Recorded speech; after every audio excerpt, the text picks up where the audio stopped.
Hi, I'm so glad you stopped by. I'm going to read this story called A Bird's Best Friend. One day, Granny Bird arrived at Big Bird's nest with a surprise for him. A puppy, said Big Bird, and it isn't even my birthday. I know, Granny said with a smile, but I think you're old enough to have a puppy of your own. Will you take good care of him? It's a big responsibility. Sure, said Big Bird. It'll be fun. What are you going to name him? Asked Granny. The puppy barked happily. That's it, said Big Bird. I'll name him Barkley. Bark, said Barkley to show that he liked his new name. Come on, Barkley, said Big Bird. Let's go to the park. Wait, Big Bird, said Granny. Don't forget Barkley's leash and collar. Look, the collar has your name and address on the tag. Always use this leash when you take your puppy out. I'll take good care of him, Granny, said Big Bird. Don't worry.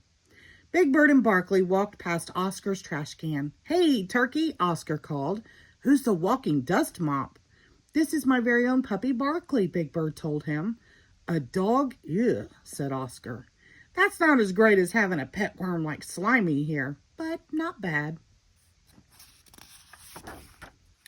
Big Bird met his Sesame Street friends in the park. Hello, Big Bird, said Grover. Who is your adorable furry new friend? This is my dog, Barkley. Big Bird introduced him proudly. Neato, said Bert. I'm partial to pigeons, of course, but dogs are good pets, too. Barkley, said Prairie Dawn, meet my dog, Rustler. Rustler barked hello. May we play with Barkley? Asked Telly. Sure, said Big Bird, but he is just a puppy, so be gentle with him. Barkley had a wonderful time playing in the park. He played tag, he played hide and go seek, but his favorite game was baseball. Big Bird and Prairie Dawn walked their dogs back to Sesame Street. It's time for Barkley to eat, Prairie said. I'll give him a nice bowl of birdseed, said Big Bird. Oh, no, said Prairie. Puppies have their own special food. They need to eat a little meal 4 times a day, and they always need a bowl of fresh water. Prairie Dawn fed Barkley and Rustler, and they ate every bite. Barkley looked sleepily, said Prairie Dawn. He can sleep in my cozy nest, said Big Bird. No, Barkley needs a bed of his own, said Prairie. She put some blankets in a box and made a bed for Barkley next to Big Bird's nest. Barkley curled up in his new bed. Prairie and Rustler tiptoed out. Sleep tight, Barkley, Big Bird yawned. He was feeling sleepy, too. He crawled into his nest and was fast asleep in a minute. But Big Bird didn't sleep for long. Yow! Cried Barkley. He was not used to his new home. Big Bird tried everything to help Barkley go to sleep. He sang songs, he read stories, but Barkley cried all night long. Sherlock Hemlock knocked on the door the next morning. I say, is anybody home? He called. Good morning, Sherlock Hemlock, said Big Bird sleepily. This is my new dog. Ah, what's this? Through my detective's magnifying glass, I see a small furry animal with big ears. It appears to be a dog. His name is Barkley, said Big Bird. Pleased to make your acquaintance, Mr. Barkley, said Sherlock. Meet my dog, Watson. It's time to be up and about and take Barkley for a walk, said Sherlock. You should walk your puppy 3 times every day, you know. But it's raining today, said Big Bird. Elementary, my dear bird, said Sherlock. One must face the weather for the sake of one furry's friends. After breakfast, Sherlock, Watson, Barkley, and Big Bird walked down Sesame Street.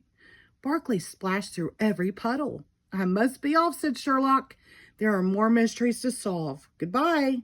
Goodbye, Sherlock. Goodbye, Watson, said Big Bird. Come on, Barkley. Let's go visit Ernie and Bert. Hi, Big Bird, said Ernie.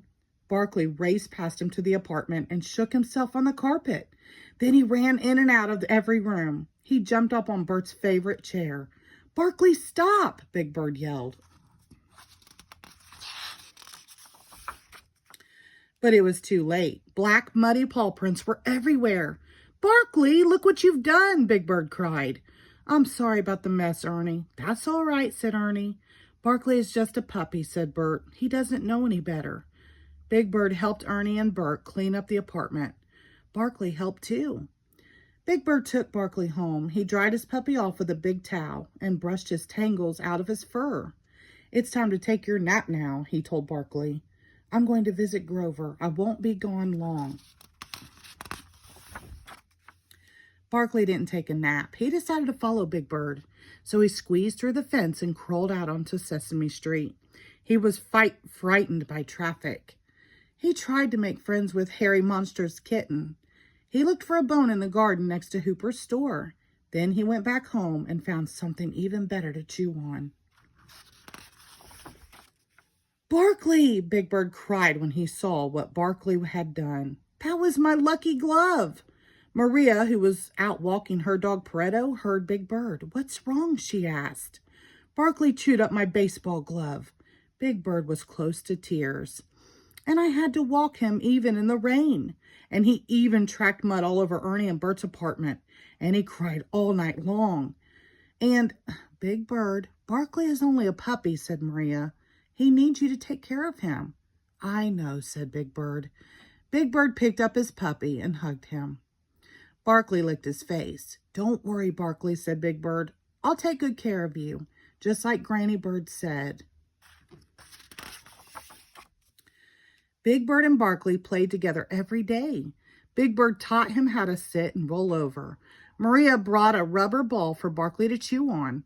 One day, Granny Bird came by to visit. Rustler, Pareto, and Watson were eating lunch with Barkley. "How is Barkley?" Granny Bird asked. Big Bird patted his pet proudly. "Just fine," he said. "Barkley is the best present I ever got. He's my best friend." The end. Thank you.